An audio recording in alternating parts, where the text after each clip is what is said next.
네, 안녕하세요. KR 크레딧톡 시작하겠습니다. 저희가 오늘도 리스크 대시보드로 말씀을 드리려고 하고요. 저는 평가정책실장 김병균이고요. 오늘 대시보드를 꽉 채워주실 김경무 평가기준실장님 나와 계십니다. 안녕하세요, 실장님. 네, 안녕하세요. 네, 저희가 그래도 꽤 텀을 두고 찾아뵙는데 갈수록 일은 많아지는데 실장님 자료 분량은 갈수록 줄어듭니다. 자료 많고 발표가 긴 걸 그다지 선호하는 세상이 아닌 것 같아요. 이제는 쇼츠가 유행하는 세상인데 얼마나 저희가 1시간씩 시간을 잡아먹고 다음엔 쇼츠로 할까요? 그랬으면 좋겠네요. 자, 오늘 일단 제목이 관세 전쟁에 중동 전쟁까지 S의 공포 현실화되나. S가 뭐냐고 제가 여쭤봤더니 스태그플레이션이라고 이제 말씀을 주셨었고요. 그렇게 받아들여지고 있는 거 아닌가요? 다른 S를 생각해본 적이 없었는데. 저는 아까도 말씀 나눴지만 슬럼프라는 말이 스태그플레이션 플러스 트럼프 뭐 이런 생각도 좀 났고. 자, 그래서 오늘 콘텐츠는 사실은 이제 두 꼭지로 이렇게 잡아 주셨습니다. 첫 번째인 올해 2026 경제 전망 업데이트의 챕터 1부터 좀 말씀을 부탁드리겠습니다. 네. 일단 이 페이지 보시면 목차를 다른 때는 한 3개 이상씩으로 저희가 잡았었는데 이번엔 경제 전망 업데이트하고 중동 전쟁발 산업별 영향 점검 이렇게 2개만 잡았는데 이게 허합니다. 그렇죠. 성의가 부족하신 거 아닌가 사실 싶기도 하고. 워낙 이슈가 지금 지배적인 이슈가 요거라서 다른 걸 다룬다 한들 야근을 묻힐 것 같기도 하고요. 시간을 길게 할애해서 다루기보다는 지금 그래도 이슈가 되고 있는 것 중심으로 정리를 하는 게 좋을 것 같아서 2개만 잡았고요. 알차게 해주신다는 말씀이시죠? 그러고 싶습니다. 네, 알겠습니다.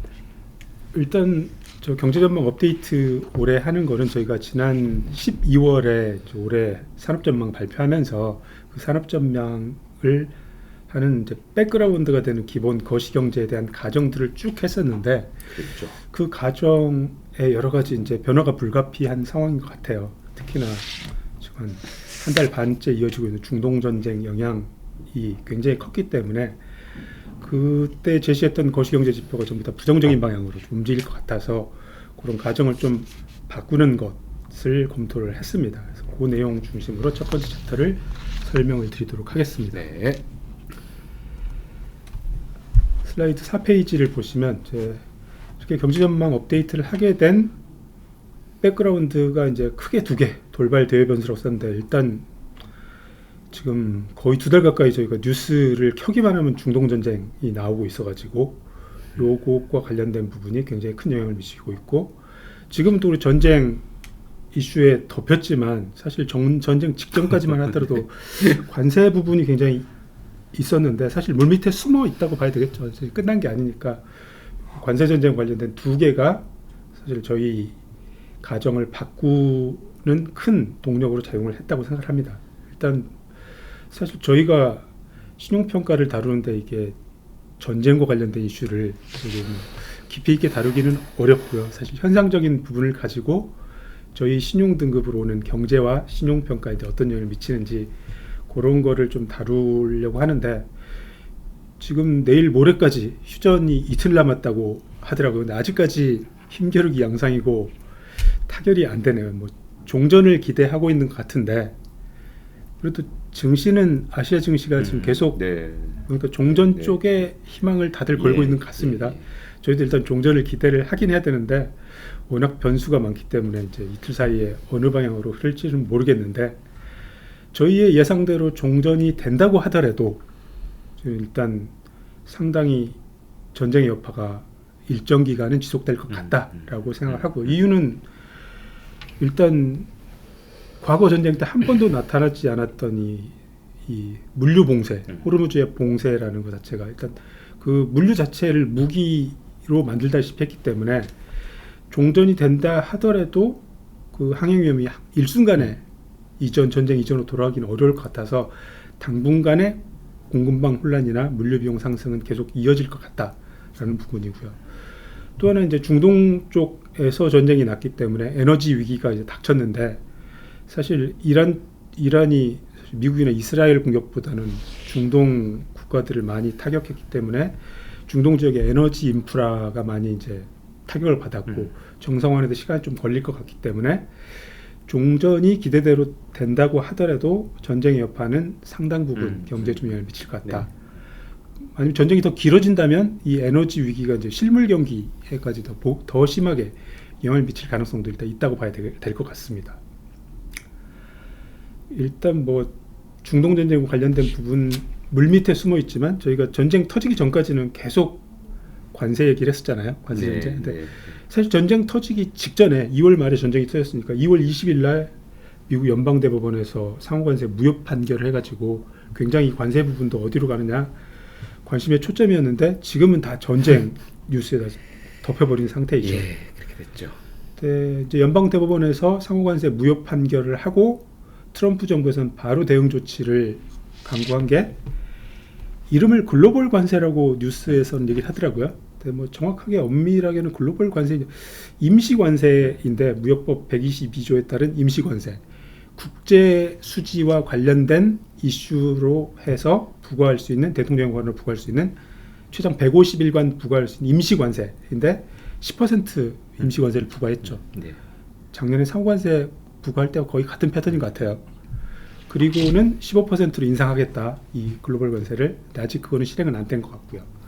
그리고 이 150일간의 임시관세 부과 기간 동안에 대응 계획을 이제 구체적으로 수립해서 본격적으로 상호관세를 대체할 관세 체계를 만들겠다.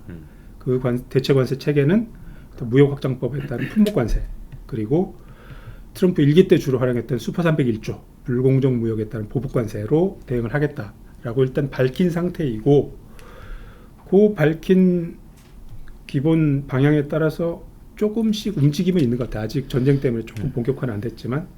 그래서 철강, 알루미늄, 구리에 대한 파생품 관세 부과 체계 바꾼 것, 그리고 의약품에 대한 품목 관세 100% 부과, 그리고 슈퍼 301조에 따른 불공정 무역 행위 조사 개시가 이미 시작됐고, 그래서 아마 전쟁이 어느 정도 정리가 되면 이 관세 부분이 새롭게 또 나와서 핫 이슈로 다시 떠오를 것 같다는 생각입니다. 저희가 예상하는 거는 뭐 특별히 피부로 와닿는 기존의 상호관세보다 이게 더 불리하다라기보다 이제 불확실성이 커졌다는 측면에서 또 어디로 튈지 모르기 때문에 변수로 작용할 것 같다는 게 이제 불리한 요소로 해석을 하고 있습니다. 일단 이 크게 두 가지의 돌발 변수가 나타났는데, 이 돌발 변수들에 대한 영향이 기본적으로는 대외적인 관점에서 전부 다 비우호적인 변수라서 우리가 이제 뒤에 한 개 짚어볼 변수들이 유가, 환율, 물가, 금리 뭐 이런 것들 전부 다 부정적인 방향으로 지금 영향을 미치고 있어가지고 경제 성장에도 부정적 영향을 미칠 걸로 예상이 되고 있습니다. 그래서 요 돌발 변수들이 저희의 가정을 어떤 식으로 바꾸게 했는지를 한 개씩 차례대로 조금 더 구체적으로 살펴보도록 하겠습니다. 슬라이드 5페이지로 가게 되면 첫 번째 이제 경제 성장률인데요. 당연히 중동 전쟁 말로 경제 성장에 부정적인 영향은 불가피하다라고 생각을 하고 있고요. 영향 정도는 전쟁이 얼마나 빨리 끝나느냐, 그리고 끝나고 에너지 공급망이 얼만큼 빠르게 정상화되느냐에 따라 달려 있겠습니다. 일단은 기본적으로 희망적인 시나리오대로 종전 이별이 된다고 가정하고 예측을 해야 될 것 같고요. 어느 정도 생산 차질과 물가 상승에 따른 내수 위축은 불가피하다라고 보고 있고요. 다만 성장률 하락을 일정 수준 방어해줄 요인으로는 우리나라가 강점을 가진 반도체 부분이 워낙 사이클이 좋기 때문에 이 부분이 좀 방어를 해줄 것 같다. 그리고 전쟁으로 수혜를 받고 있는 방산 같은 경우도 어느 정도 버퍼로 작용할 것 같다. 그리고 내부적으로는 굉장히 안 그래도 재정 지출을 확대하는 기조인데 이번에 또 추경 실시하고 이런 부분들이 어느 정도 방어 효과는 있을 것 같습니다. 다만 일정 섹터만 호황을 보일 거기 때문에 저희가 느끼는 체감 경기하고는 조금 괴리가 많이 확대될 것 같고요. 저희가 전쟁이 2월 말에 터졌는데 우리의 이제 경제 전망의 아래 국내 기관, 해외 기관들의 전망치를 요약을 했는데, 한국은행이 전쟁 직전에 2월 26일 날 발표한 거는 0.2%포인트 상향 조정이었거든요. 그래서 전쟁 직전까지만 하더라도 당초 예상보다 우리 경제가 좀 괜찮은 방향으로 흘러가는 모양새였는데 전쟁이 터진 3월부터 이제 본격적으로 하향 조정이 되기 시작했고요. 가운데 OECD 제시한 걸 보게 되면 대한민국이 전 세계 주요국에서 가장 큰 폭의 네. 하락폭 네, 네. 0.4%포인트를 그러네요. 하향 조정을 했습니다. 근데 약간 시각이 이게 글로벌 기관들도 제각각인 것 같아요.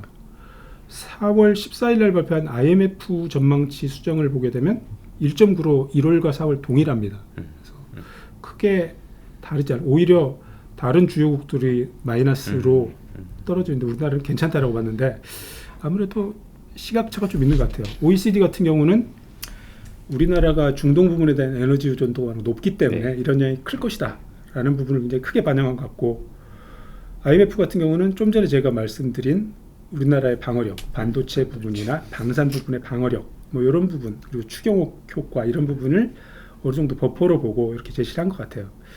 우리나라 국내 기관인 이제 한국은행이나 KDI는 이제 다음 달 발표인데 제가 보기에는 조금의 하향 조정 정도를 네, 예상해 네, 볼 수 네. 있지 않을까 싶어요. 그래서 저희가 기본 가정으로 쓰는 경제 성장률 전망은 그래서 저희가 12월에 1.9를 제시했는데 1.8%로 1%포인트, 0.1%포인트 하향 조정하는 걸로 일단 가정을 바꿨습니다.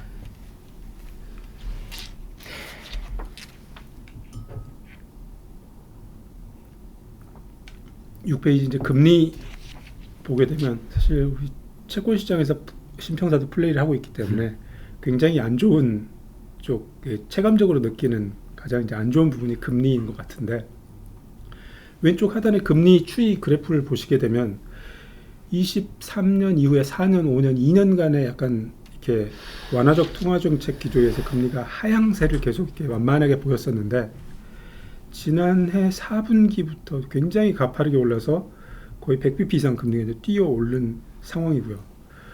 여기에 이제 전쟁이란 변수가 더해지니까 이제 사실상 금리 인하는 끝났다.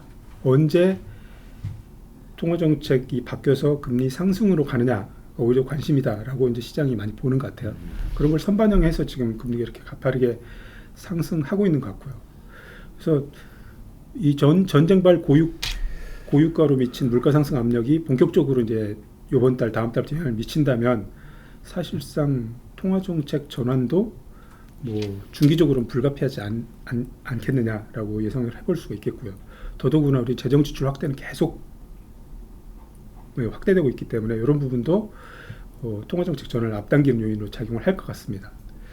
최근에 인사청문회에 참석한 한국은행 총재 후보자 같은 경우에도 일단 물가 자체를 통화 정책의 1번 순위로 두고 보겠다라고 얘기를 하는 걸 보게 되면 기존의 이청용 총재 같은 경우는 굉장히 이제 뭐 여러 가지 보겠지만 물가와 성장 그리고 다른 구조적 요인들에서 굉장히 관심을 많이 뒀는데 아무래도 새 총재 후보자는 보다 더 전통적으로 물가 쪽에 많이 관심을 둘 것 같은 뉘앙스를 풍기고 있어서 이 부분을 저희가 관심을 두고 봐야 될 것 같습니다. 채권 시장 같은 경우에 저희가 크레딧 스프레드 축소가 쉽지 않을 것이라고는 봤는데 오히려 지난 4분기 이후로 한 20bp 이상 크게 확대됐어요. 신용위험에 대한 우려가 굉장히 커진 상태입니다. 여기에 이제 전쟁 요인까지 겹쳐가지고 굉장히 이제 크레딧물 소화가 어려운 상황인데 저희가 정책적인 면에서는 IMA나 생산적 금융 전환 정책 이런 부분이 좀 효과가 있지 않겠느냐 이렇게 생각했었는데 그러니까요. 지금까지는 별로 가시적인 효과는 보이지 않는 것 같습니다. 그래서 지금 이제 전쟁이고 여러 가지 불확실성들이 있기 때문에 굉장히 단기 조달만 크게 늘어나고 사모 시장으로 가거나 간접 금융으로 조달을 확대하는 이런 모습만 보이고 있습니다. 그래서 오른쪽 하단의 그래프에 보시는 것처럼 회사채 발행 시장이 굉장히 이제 위축돼 있는 이런 상황인데 일단 전쟁 변수가 소멸할 때까지 이 부분은 좀 쉽게 전환되지 않을 것 같고요. 장기적으로 보더라도 이 금리 인하 국면이 끝났다고 보기 때문에 과거처럼 이렇게 저금리 기조로 돌아서기는 쉽지 않을 것 같다. 그래서 저희의 금리 전망도 국고채 3년물 연평균 기준으로 지난해는 2.7%를 제시했지만 좀 크게 높여서 3.1%로 상향 조정을 했습니다. 금리는 너무 오른 거 아닌가요? 시장 금리 기준으로 늘 선반영해서 가기 때문에 사실 기준금리 지난해 인하 국면을 보더라도 그 인하되기 전에 이미 시장금리는 선반영으로 가기 때문에 지금 최소한 2회에서 3회 예. 기준금리 상승은 선반영 됐다고 봅니다. 다만 이 부분이 가시화 되더라도 더 오르진 않겠죠 아무래도. 다만 어쨌든 통화정책 전환을 상당 부분 선반영한 금리다라고 생각을 하고 있습니다. 알겠습니다. 7페이지로 가시면 역시 전쟁에 가장 직접적인 영향을 받는 건 유가죠. 사실 예측 자체가 무의미한 변수라고 생각을 하는데요. 사실 지난 연말에 저희가 제시한 올해 연평균 유가를 두바이 현물 기준으로 60불이었습니다. 오른쪽에 연평균 유가 추이 보시게 되면 23, 4, 5 계속 하향 안정화되는 꾸준히 네, 하향 네. 안정화되는 추세였거든요. 그래서 25년 연평균 유가가 70달러 좀 아래여서 올해는 60달러 정도로 예상했는데 그 배경은 위에 써놓은 것처럼 이제 수급 측면에서는 안정적 요인이 훨씬 더 강하다라고 봤는데 지금은 수급 요인은 거의 뭐 영향이 없다고 봐야죠. 전쟁 변수가 절대적인 변수로 작용을 하고 있고요. 그래서 일단 전쟁으로 인해서 100불을 훨씬 상회하는 금리가 지금 한 달 이상, 2달 가까이 이어지고 있는데 지금도 여전히 100불 이상에서 놀고 있고요. 종전 이후에는 유가가 지금보다는 내려가겠죠. 그렇지만 저희가 예상했던 수준으로 지난해 연평균 유가보다 낮은 수준까지 내려가기는 어렵다라고 봅니다. 앞서 말씀드린 대로 물류 관련된 게 완벽한 정상화가 쉽지 않을 것이다. 그리고 중동 지역의 에너지 인프라 다시 복구에도 시간이 좀 필요할 것이라서 연평균 유가는 80불 정도까지는 열어놓고 봐야 될 것이라고 보고 있습니다. 지금 여기 그 차트 오른쪽 이 위에 그 그래프가 잘린 건 너무 올라서 담아내기엔 좀 그렇습니다. 제가 그래서, 지난해까지 차트 그때 예. 100불 이내로만 잡았는데 120불까지 높였는데 네. 그래프 다 나게 하려면 160불까지 올려야 됩니다. 저희가 또 네, 네. WTI나 브렌트는 선물 기준으로 주로 유가를 하는데 네, 네. 두바이 같은 경우는 선물 거래가 있지만 선물보다는 현물로 많이 하거든요. 예. 현물이 워낙 변동성이 커서 최고가가 제가 알기로 160불을 넘었었거든요. 그래서 제가 보기엔 그 데이터 의미가 없어서 알겠습니다. 잘랐습니다. 네, 네. 8페이지 유가 이전까지는 이 환율이 또 굉장히 이제 우리 네. 경제를 압박하는 변수였는데 이 환율 변수도 사실 구조적으로 지난 하반기부터 수급적인 구조적인 요인, 우리나라의 구조적인 요인이 지배하면서 굉장히 약달러 기조와는 별개로 원화 약세만 계속되고 있었는데 이 구조적 요인에다가 플러스 전쟁 변수가 더해져서 1,500원을 돌파했죠. 그러니까 글로벌 금융위기 때 1,500원 돌파하고 처음인데 굉장히 경제 펀더멘탈과는 좀 어울리지 않는 환율 수준을 계속 보여주고 있는데 여전히 구조적인 측면에서는 뭐 환율이 이렇게 오를 이유는 없다라고 보고 있습니다. 그래서 하락 요인이 우세합니다. 일단 흑자, 무역수지 흑자도 있고 한미 금리 차도 줄어들기 있고 그리고 이번 달부터 우리나라 국채가 이제 세계 국채 지수에 편입돼서 회의자금 유입 요인도 있고 그리고 오른쪽 하단의 그래프에 달러 인덱스 보시면 여전히 100 이하이기 때문에 굳이 원화가 이렇게 약세를 보일 이유는 없다라고 보고 있는데 아직까지는 이게 환율이 안정세를 보이지 않고 있고요. 네. 지난 4분기부터 지적되고 있던 수급 측면의 구조적 약세 요인도 그래도 최근에 증시가 호황을 보이고 있고 또 국내 복귀 계좌 도입되고 또 연금 환해지 비중 상향 조정 등등 이런 수급을 조절하는 변수들이 계속 작동하고 있어서 이 부분도 환율 안정 요인으로 작동을 할 것 같습니다. 그렇지만 지난해 저희가 제시했던 환율 연평균 환율 1,410원은 어렵겠다라고 보고 있습니다. 네. 왼쪽 하단의 표 보시면 25년에 연평균 환율이 1,422원이었거든요. 이게 역대 최고치입니다. 연평균 환율로는 1,400원 넘었던 적이 한 번도 없거든요. 그래서 저희가 이게 이례적인 환율이었기 때문에 26년에는 펀더멘탈을 감안하면 1,410원 정도로 작년보다는 내려올 것이다라고 예상했는데 이 전쟁이라는 변수가 갑자기 예상치 못하게 나와서 뭐 1,410원으로 내려가는 건 기대하기 어렵겠다. 그래서 1,440원 정도로 아마 올해 역대 최고치를 다시 한번 갱신한 환율을 기록할 것으로 현재는 예상하고 있습니다. 9페이지로 가시면요.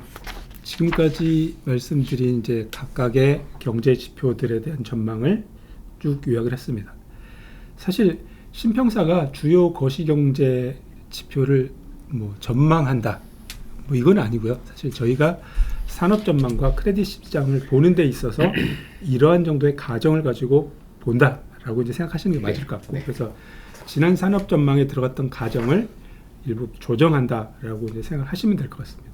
그래서 말씀드린 대로 경제 성장률은 0.1%포인트 하향 조정, 금리는 0.4%포인트 상향 조정, 물가는 0.4%포인트 상향 조정, 유가 20불 정도 상향 조정, 환율도 30원 정도 상향 조정하는 걸로 일단 기본 가정을 바꿉니다. 다만 앞에 전제에서도 말씀드린 것처럼 희망대로 전쟁이 조기에 마무리되는 걸 가정한 시나리오이고요. 전쟁이 다른 국면으로 진행돼서 굉장히 길게 간다든지 아니면 심각한 확전 양상으로 간다면 이 가정을 추후에 또 조정해야 될 가능성도 배제할 수는 없는 상태입니다. 첫 번째 경제 전망과 관련된 업데이트는 이 정도로 일단 좋은 내용이 하나도 없군요. 그렇죠. 다 불리한 방향으로 움직였으니까요.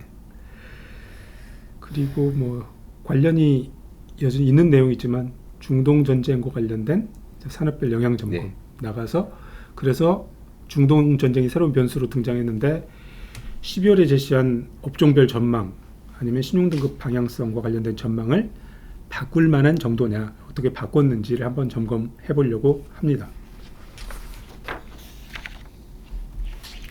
11페이지, 12페이지 두 페이지에 걸친 슬라이드에 중동 전쟁의 영향과 관련된 업종별 방향성을 한 8, 9개 정도 업종만 모아서 정리를 해놨는데요. 사실 12페이지 하단에 관련 리서치 보시면 스페셜 코멘트나 이슈 리포트 등등을 통해서 이미 다 이제 저희가 공시해 놓은 자료를 정리한 내용이고요. 특별히 다른 내용은 없습니다. 다만 요약해서 여기서 전체 업종을 모아서 정리만 한다고 생각하시면 될 것 같고요. 11페이지 보시면 부정적 업종을 4개를 꼽았는데 리포트에는 사실 단기 영향이 부정적인 업종 훨씬 더 많이 있습니다. 근데 일단 영향이 큰 업종 중심으로 제가 여기도 뽑아놨고요. 뭐 다들 가장 민감하게 받아들이고 있는 석유화학 업종, 일단 부정적인 업종으로 1번으로 꼽았고요. 한마디로 석유화학 업종은 엎친 데 덮친 격이라고 봐야 되겠죠. 안 그래도 업황이 굉장히 안 좋았는데 이 원재료 조달 굉장히 차질을 발생하면서 실제 굉장히 부정적 영향이 발생할 걸로 예상을 하고요.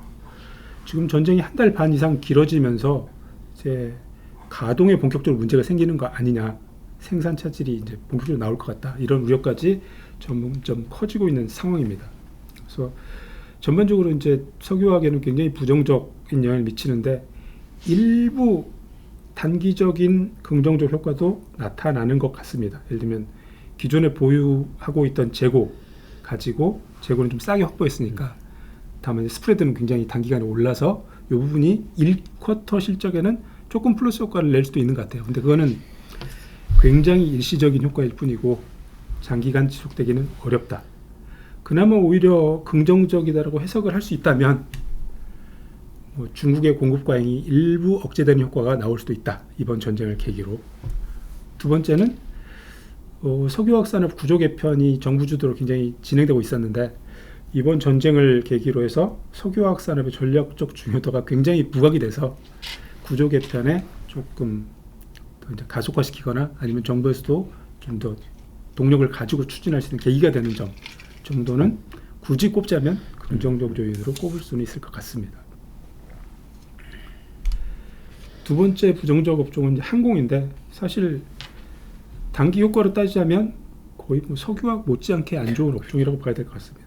안 그래도 고환율 때문에 지난 한 해 계속해서 실적에 이 부정적인 영향을 미쳤는데 여기에 이제 유가까지 가세했기 때문에 항공사의 원가 부담은 거의 유가와 환율에 의해서 거의 절대적으로 좌우된다고 봐야 되는데 이 두 개 변수가 다 거의 뭐 사상 유례없는 수준으로 올라갔기 때문에 올해 실적이 굉장히 안 좋아지는 거는 거의 뭐 확실한 것 같습니다. 그래서 뭐 전쟁이 종료가 되고 항공유 가격이 확실하게 안정화를 단기간에 되셨지 않으면 실적 저하는 불가피해 보이고요. 며칠 전에 뭐 유류 할증료 공시된 거 보니까 유럽하고 미주 노선은 왕복으로 유류 할증료가 이제 최고 단계 33단계가 발령이 돼서 100만 원이 넘었다고 하니까요. 전쟁 전만 하더라도 100만 원이면 왕복 항공권을 사는 수준이었던 것 같으니까 항공권 하는 수준만큼 이제 유류 할증료가 나왔기 때문에 아무래도 이제 여행하는 입장에서 굉장히 수요 제약 요인으로 작용할 게 분명해 보입니다. 그래서 안 그래도 전쟁이라는 변수 때문에 여행 심리가 위축돼 있는데 경제적 측면에서도 뭐 유가, 환율, 물가 다 부담이 돼서 굉장히 어려움이 예상됩니다. 그나마 대한항공은 화물 포트폴리오가 좀 있고 그리고 노선이 좀 다변화돼서 그나마 조금 체력이 버틸 체력이 있을 것 같은데 중단거리 노선 중심으로 운영하고 있는 LCC는 굉장히 어려운 상황으로 갈 것 같습니다. 그래서 이게 조금 길어지면 LCC의 구조조정 얘기도 아마 나올 걸로 예상을 할 수가 있겠습니다. 세 번째 부정적 업종은 철강이죠. 철강 역시도 기존부터 안 좋은 업종이었는데 이게 뭐 원재료 가격 상승, 그 다음에 이제 전기요금, 연료비 이런 유틸리티 비용 상승하면서 원가 부담이 돼서 실적이 굉장히 부정적 요인으로 작용할 것 같고요. 더더구나 이제 해외 투자를 확대를 미국 쪽에 많이 하고 있는 상황인데 그 투자와 관련된 재물 레버리지까지 가중돼서 이제 어려움을 겪을 걸로 예상되는 업종이고요. 네 번째 부정적인 업종은 여전사. 금융적 업종들은 이게 상대적으로 금리 변화에 대해서 유불리가 약간 플러스 요인, 마이너스 요인이 다 공존하고 있는데 여전사 같은 경우는 확실하게 부정적 요인이 강세인 것 같습니다. 특히나 여전사가 2023년쯤에 그때가 이제 금리가 이렇게 본격적으로 내려오기 전에 발행을 많이 했었는데 그 부분이 올해 차환을 하게 되면서 고금리 채권을 좀 낮은 금리 차환해서 실적에 조금 도움이 되겠다 이런 기대를 23년 저희가 지난해 연말에 산업전망 할 때 예상을 했었는데 그런 조달 비용 하락 기대는 완벽하게 사라졌고요. 오히려 그때 걸 차환해도 금리가 올라갈 가능성이 있다고 봅니다. 지금. 그래서 이렇게 조달 금리가 높아진 부분이 여전사의 실적에 굉장히 안 좋은 영향을 미칠 것 같다라는 측면에서 부정적이고요. 특히나 신용위험 스프레드가 굉장히 단기간에 커졌기 때문에 이 스프레드의 영향을 많이 받는 A급 이하 중소형 할부리스사가 특히나 어려움을 겪을 걸로 예상을 하고 있습니다. 부정적 업종은 이 정도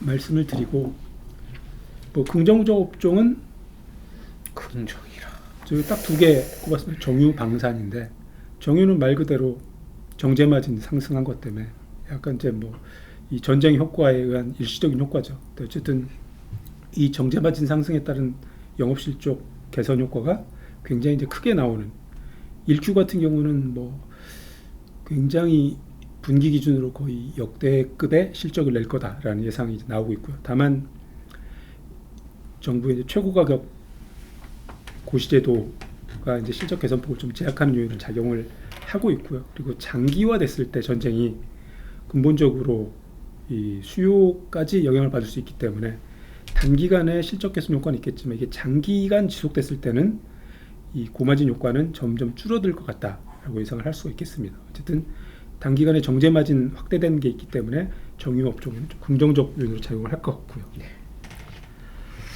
방산업은 말 그대로 전쟁 특수죠. 지금 그렇지 않아도 트럼프 정부가 출범하면서 사실 안보 전략이 완전히 바뀌었잖아요. 각자 도생으로. 그래서 각국의 이 방위력 강화 그리고 방위비 증강 움직임이 있었는데 이 전쟁으로 인해서 국가별 이제 방위력 강화 움직임이 아주 본격화되고 있습니다. 그래서 글로벌 방산 수요가 제대로 폭발하고 있고요. 특히나 이번 중동 전쟁으로 인해서 한국산 무기가 실전에서 성능이 확인됐고 또 이제 경쟁국인 미국이나 유럽에 비해서 공급 측면에서 굉장히 대응이 원활하다는 측면이 입증이 되면서 뭐 앞으로 상당 기간 방위 산업은 호황을 맞을 걸로 예상을 하고 있습니다. 방산업은 당분간 중기적으로 계속 고공행진을 할 걸로 예상을 하고 있고요. 중립적 업종이 나머지 대다수 업종인데 위에 이제 3개 민자발전, 조선, 해운 정도를 중립적이라고 꼽은 이유는 아무래도 전쟁 변수로 인해서 이 업종들도 좀 부정적용이 있지 않겠느냐라는 시각이 조금 많이 있어서 3개는 중립적이라고 추가로 제가 코멘트를 달아놨는데요.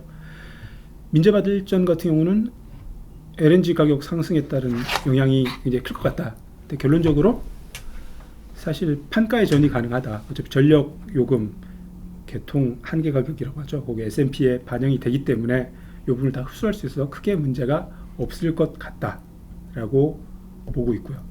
조선 같은 경우에도 저희가 카타르 LNG선을 한 60척 정도 수주잔고를 보유하고 있는데 카타르가 이제 이란 공격으로 피해를 입어서 이 부분이 조금 건조 일정이나 이러면 딜레이가 되는 거 아니냐 이런 우려들이 있는데 이 카타르 LNG선 이외에도 수주잔고 충분하기 때문에 대응에는 별 어려움이 없을 것 같다라고 조선 부분도 보고 있습니다. 해운의 경우 뭐 어쨌든 물류 부분에 큰 문제가 생겨서 영향이 있을 것 같지만 우리나라 해운사들이 저희가 평가하고 있는 해운사 기준으로 주로 장기 계약에 기반해서 돌아가고 있기 때문에 이 장기 계약 이행에 문제가 생기지 않는 한 근본적인 영향은 크지 않다라고 판단을 하고 있습니다. 그래서 중립적 업종이지만 전쟁 변수와 관련해서 조금 관심이 있는 부분이라서 3개를 따로 꼽았고요. 일단 13페이지로 가서 마지막인데요. 결국 거시경제에 대한 방향성을 저희가 한번 수정을 하고 전쟁과 관련돼서 주요 업종별 영향을 점검을 했는데 그래서 우리가 제시한 2025년 말에 제시했던 업종별 산업 전망 그리고 신용 등급 전망을 바꿀 것인지에 대한 내용을 정리를 했는데요. 결론부터 말씀드리자면 14페이지 그림 가보시면 저희가 27개 업종에 대해서 등급 전망, 사업 환경 전망을 발표했고 거기에 이제 4개 업종은 산업 전망 발표 안 했지만 추가로 저희가 비교를 제시를 했는데 그 중에서 이번에 변경한 거는 2개밖에 없습니다. 반도체의 등급 전망을 긍정적에서 중립적으로. 이거는 사실 중요한 이슈야. 하이닉스 등급이 올라갔기 때문에 저희가 형식적으로 조정을 한 거라서 크게 의미가 없고요. 방산의 사업 환경 전망을 중립적에서 우호적으로 바꾼 거. 이외에는 아직까지는 다 기존 전망을 유지를 했습니다. 등급 전망과 신용 등급 전망을. 결론은 이렇고요. 다만 결론은 이렇지만 내용 측면에서는 약간 변화는 조금 있습니다. 그래서 앞쪽으로 다시 13페이지로 돌아가시면 앞에도 설명드린 것처럼 사업 환경은 전반적으로 이제 비우호적 업종이 다수인데 지난 연말 예측했던 것보다 더 안 좋은 상황인 건 분명한 것 같아요. 일부 이제 반도체는 예상보다 더 슈퍼사이클로 갔고 방산 같은 경우는 전쟁 수혜 업종으로서 조금 더 긍정적으로 변화했지만 나머지 업종들은 다 비우호적으로 변화를 했습니다. 아직까지 저희가 더 바꾸진 않았지만 기존과 동일하게 9개 업종만 비우호적에 놓고 있지만 전쟁이 좀 더 장기화되거나 확전 양상으로 가게 되면 비우호적인 업종이 지금보다 더 늘어날 가능성은 있다라고 생각을 하고 있습니다. 그래서 이번에 사업환경 전망을 수정하지는 않았지만 여전히 전쟁과 관련된 변수의 움직임이 비우호적이었고 관세전쟁과 관련된 부분도 잠재적인 위험률이 남아있기 때문에 부정적 방향으로 움직일 가능성은 아직 내재하고 있다라고 판단을 하고 있습니다. 저는 이 그 등급 전망과 사업 환경 매트릭스를 이렇게 보면 반도체를 우호적이긴 한데 하에 이제 놓고 있잖아요. 네. 이보다 더 좋을 수가 있나? 이보다 더 좋아야 우호의 중 내지 우호의 상 이렇게 아마도 포트폴리오 문제가 좀 있는 것 같아요. 그러니까 포트폴리오 자체를 놓고, 그러니까 저희가 항상 이걸 고민을 하면서 우리가 등급을 갖고 있는 포트폴리오를 기준으로 등급 전망을 제시를 하다 보니 사업 환경 그렇다고 등급만 갖고 있는 애만 갖고 얘기하기엔 너무 시장과 괴리된 의견을 내다 보니 조율하는 과정에서 좀 나오지 않았나 싶고요. 예를 들면 우리가 진짜 등급을 갖고 있는 거는 사실 하이닉스잖아요. 하이닉스. 네. 네. 그렇게 놓고 보면 말씀하신 대로 진짜로 더 높게 제시를 해야 될 것 같은데 아래쪽에 그러니까 뭐 하이닉스 이외의 반도체 군까지를 좀 고려해서 매핑을 하지 않았나 싶습니다. 제 생각에는. 네, 알겠습니다. 우리 어련히 잘 알아서. 아니 이 부분은 사실 항상 시장에서 보는 시각과 신평사에 보는 시각의 괴리는 어디 있는 것 같아요. 네, 네. 알겠습니다. 다시 앞 페이지 13페이지로 가게 되면 이제 신용등급 전망과 관련해서는 사실 반도체 하이닉스 등급 조정에 따라서 조정한 걸 빼면 사실상 신용등급 전망은 지난 연말과 똑같습니다. 긍정적 업종은 통신, 방산, 조선 3개 그대로고 부정적 업종은 석유화학, 건설, 2차전지, 호텔, 면세, 부동산 다 이렇게 5개 지난해와 특별히 다르지 않게 그대로 제시했습니다. 다만 신용등급 방향성은 약간 기존과 달리 움직일 것 같다는 생각이고요. 그래서 15페이지에 있는 그림을 보면서 제가 간단하게 말씀을 드리면요. 네. 최근 3년간 1분기의 등급 변동만 따로 모아서 제시를 한 건데요. 맨 왼쪽에 등급 변동 추이를 보게 되면 원래 1분기에는 아직 실적이 본격적으로 나와서 정기평가 시즌에 돌입하지 않기 때문에 등급 변동이 굉장히 적은 기간인데 올 1Q에는 이례적으로 상향만 8개가 나와서 굉장히 과거 2년에 비해서 등급 상승이 두드러진 해였습니다. 전망 변경은 크게 유의미한 변화는 없었고요.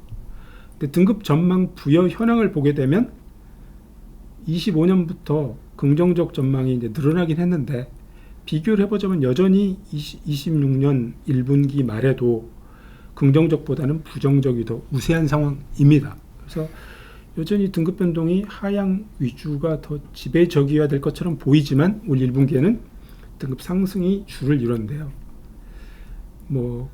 저희가 지난 연말에 신용등급 전망할 때 25년에 신용등급이 상향 기조로 돌아섰지만 아웃룩 부여된 걸 봤을 때는 2026년에도 계속 상향 우위가 지속될지는 좀 더 봐야 되겠다라고 말씀드렸었는데 올해 26년에는 확실하게 등급 변동 상향 우위가 계속될 것 같다라고 지금은 생각을 하고 있습니다. 이유는 등급 방향에 따른 속도가 현격하게 차이가 나는 것 같아요. 예를 들면 상승은 그러니까 긍정적 부여된 업체의 상승 속도는 이례적으로 빠른 상태입니다. 예를 들면 방산, 기계 이런 부분의 상향 속도가 저희가 예상했던 것보다 훨씬 더 빠르게 가고 있고요. 조선 같은 이런 빨라도 될 것 같은 업종 아닌. 워낙 실적이 잘 나오고 있기 때문에. 근데 반면에 부정적으로 제시한 앞에 건설, 석유화학, 2차전지 이런 등등의 업종 같은 경우에는 일단은 등급이 기조정이 한번 됐던 효과도 있고 그리고 또 업계의 구조조정과 관련된 변수들이 내재돼 있고 하다 보니까 상대적으로 하향 조정 속도가 빠르지 않아서 이렇게 나오는 것 같습니다. 그래서 특히나 석유화학 같은 경우는 구조 개편 이슈 있고 전쟁 이슈가 있어서 이런 부분이 어떻게 반영되냐에 따라서 조정 속도가 달라지는 것 같습니다. 그래서 그간에는 저희가 항상 등급 전망 부여된 업체 수를 기준으로 다음 일정 기간 동안에 등급 변동 예측을 했었다면 그 예측력이 많이 좀 떨어졌다라고 생각이 됩니다. 속도에 의해서 나온 차이가 나왔다라고 말씀드릴 수가 있겠습니다. 앞에 13페이지로 다시 돌아가 보시게 되면 그래프는 제가 1Q 말 기준으로 등급 변동을 제시한 4월 17일 기준으로 업데이트를 한 내용을 보게 되면 역시 상승이 12개까지 가서 상승 유지 패턴이 더 강하게 나타나고 있거든요. 그래서 아웃룩 기준으로도 부정적이 2배 이상 많은데 이 부분이 그대로 등급으로 반영될지는 잘 모르겠다. 이 부분은 좀 더 시간을 두고 모니터링이 필요하다라고 말씀드릴 수가 있겠습니다. 그래서 정리를 하자면 산업 전망과 신용등급 전망은 지난 연말에 제시했던 것을 구조적으로 바꾸지는 않지만 향후 전쟁이나 대변수의 흐름에 따라서 추가적인 모니터링이 필요해서 저희 지켜보고 있다라는 정도로 말씀을 드리겠습니다. 네, 시장님 말씀 잘 들었고요. 사실은 저희가 이제 지금 이 리스크 대시보드를 분기 단위로 하면서 지난번 대시보드 촬영 이후에 중동에서 전쟁이 터졌고 실제로 이제 4월에 촬영을 할 때쯤이면 종전이 되지 않을까라는 기대를 갖고 있었는데 그렇지 않네요. 그렇죠. 그렇지 않고 종전이 설령 되더라도 우리 입장에서는 호르무즈 해협의 통행이 되느냐 안 되느냐가 더 중요한 그 본질인 것 같고요. 어지러운 세상을 저희 김경무 실장님께서 일단 정리는 잘 해주신 것 같습니다. 저희가 할 수 있는 게 정리밖에 없네요. 그 상황에 대한 개선은 우리가 할 수 있는 건 아니에요. 정리는 이제 AI가 잘한다는데 네, 큰일 네. 났습니다. 그래서 다음에는 AI를 모시고 그래서 어쨌든 지금 그나마 휴전 막바지인데 네. 이제 휴전 이후 변동 상황에서 저희가 모니터링 해야 될 것 같고 굉장히 이제 유보적으로 자료를 작성을 했는데 저희가 사실 신용평가 관점에서는 정기평가 시즌이 지나야 제대로 된 방향성을 읽을 수가 있을 것 같은데 지금은 이제 전정 변수 같은 저희가 워낙 예측하기 힘든 변수가 있어서 굉장히 이제 자료나 발표가 조금 너무 유보적인 느낌이 좀 있긴 합니다. 저희가 좀 더 확실한 방향성에 대한 부분은 전쟁 부분이 조금 더 정리가 되고 네, 네.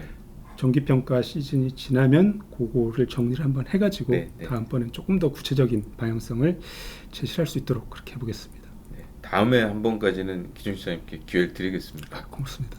고맙다고 해야 되나요? AI보다 우선적으로 한번 기회를 드리도록 하겠고요. 사실 진짜 올해 들어서는 작년까지도 뭐 관세니 뭐니 해서 정신 없었는데 올해 들어서는 전쟁까지 참 어지럽습니다. 예, 어지러운데 조금 시간이 지나면 그래도 하나하나 정리가 되겠죠. 네. 뭐 이 또한 지나가겠죠. 그래서 다음번에는 이렇게 너무 불확실한 변수보다는 조금 더 눈에 보이는 가시적인 변수나 이슈 가지고 그랬으면 저희가 좋겠습니다. 진행을 했으면 네. 하는 바람입니다. 네, 네. 여기까지 그 기준 시장님 말씀 듣고요. 저희가 또한 7월 정도에 저희 내부적인 정기평가 진행한 것들 또 그 사이에 바뀐 이렇게 뭐 회상 바뀐 것들까지를 감안해서 다시 한번 찾아뵙도록 하겠습니다. 인사드리면서 마무리하실까요? 네. 네. 장시간 경청해 주셔서 고맙습니다. 감사합니다. 고맙습니다.